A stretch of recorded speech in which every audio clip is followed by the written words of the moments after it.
Mga master, mayroon tayong magandang balita para sa mga DepEd Division Office personnel. No, dahil naglabas na po ng unang batch ng SARO ang DBM para po ito sa PBB 2021 ninyo. Sa Region 4A pa lamang po ang atin nakita.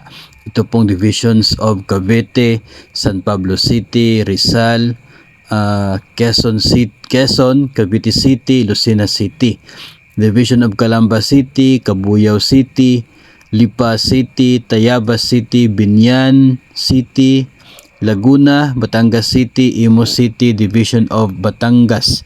Ito pong mga nabanggit natin ay ito pa lamang ang mayroon pong SARO.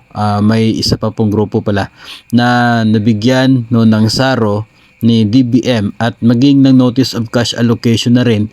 Meron na rin po silang NCA para sa PBB 2021. No, mga division office personnel po ito. Yung teachers tapos na po last year. Pero ito kasi mga nasa division office ay tatanggap pa lang ng PBB 2021.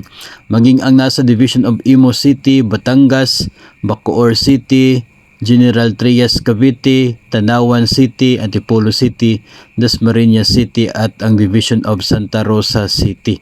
So ito pa lamang mga master ang mayroon pong nakaprocess ngayon na kanila pong pondo para sa kanilang PBB 2021 no, para sa mga division office personnel. So the long wait is over para sa mga division office personnel na mga nabanggit nating division offices sa Region 4A.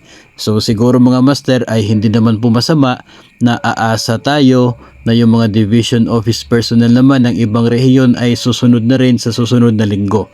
No, hopefully po ay mapabilang po tayo sa mabibigyan na ng pondo para sa ating PBB 2021, no? So yun po yung magandang balita ngayon dahil marami mga division office personnel ang naghihintay na rin ng update tungkol po dito sa kanilang PBB 2021.